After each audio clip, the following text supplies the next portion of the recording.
Welcome to The Explainer. Today, we're diving into something pretty amazing. We're going to watch evolution happen in real time. I'm not talking about millions of years. I'm talking about generation by generation, right inside a science lab. So to really get a grip on just how powerful this long-term experiment is, let's start with a super fast-forwarded version of evolution. This will show you just how fast life can adapt when you really turn up the heat. Check this out. In just 11 days, these little E. coli bacteria evolved to handle an antibiotic dose that was 1,000 times stronger than what would have wiped them out at the start. You see it happen step by step. One mutant survives, then another, and then another. They just rapidly conquer this deadly barrier. Wow.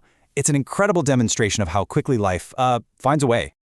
Okay, so that's what can happen in less than 2 weeks. It's mind-blowing, right? And it brings up a huge question. If that's 11 days, what could possibly happen over 30 times years? Well, that question is exactly what brings us to this incredible scientific marathon.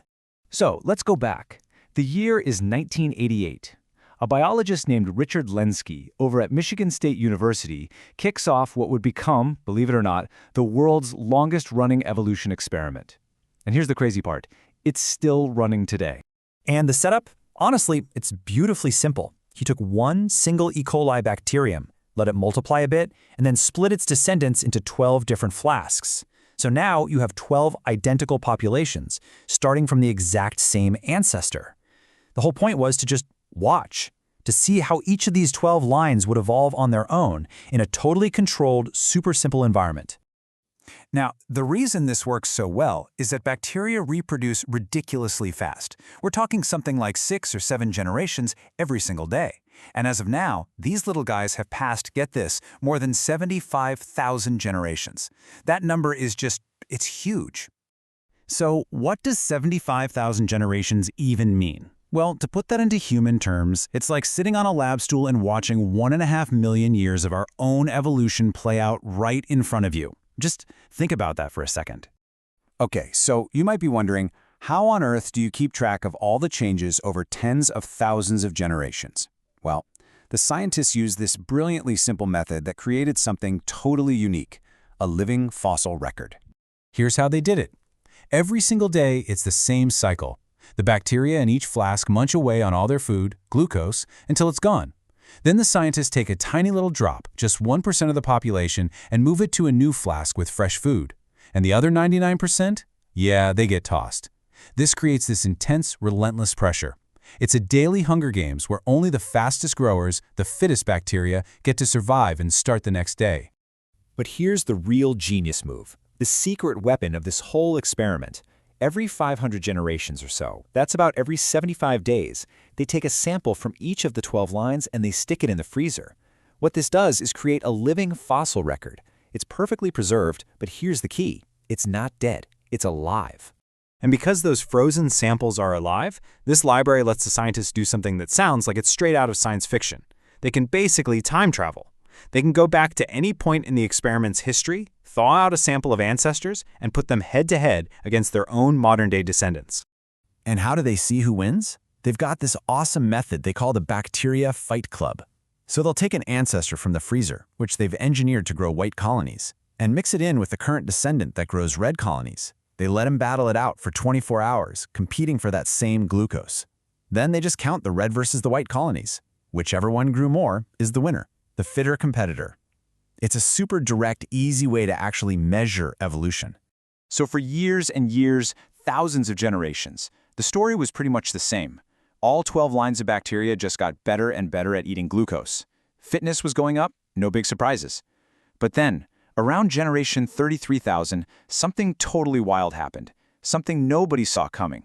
One day, the team comes in and notices that one of the flasks, it just looks different. It's way, way cloudier than the other 11.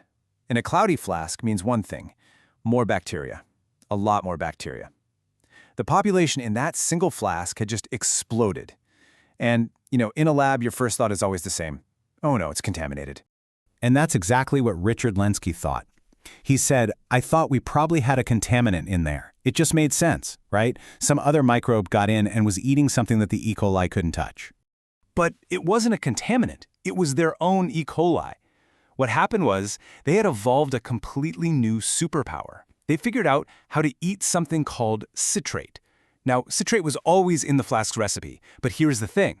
One of the defining characteristics of the E. coli species is that they can't eat citrate when there's oxygen around. It's like a locked pantry. But this one population, they found the key. As Lenski beautifully put it, it was like they suddenly discovered a nice lemony dessert that had been sitting on the table the whole time.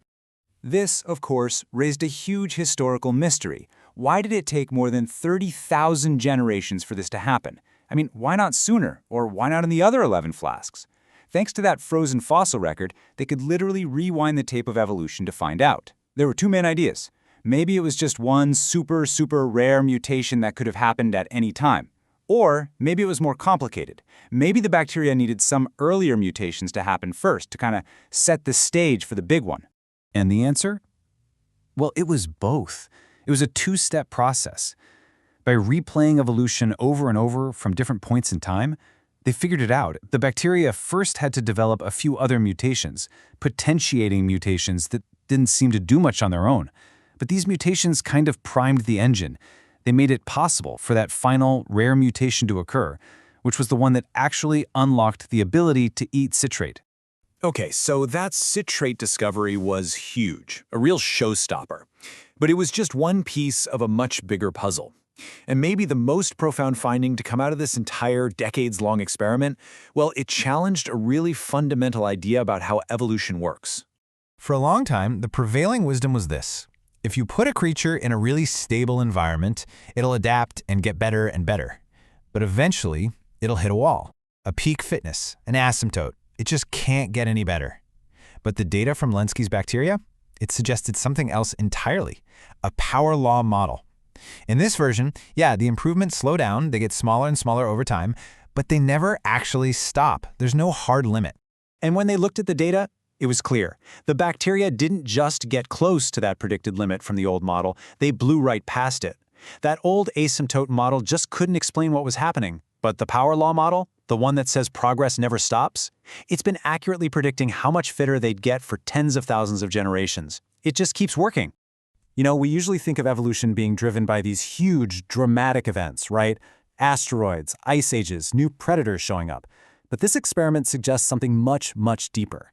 As Lenski himself puts it, even if you take away all that chaos, even in the most boring, stable environment you can imagine, the potential for improvement is so incredibly vast that life would probably never stop getting better. It just keeps on innovating.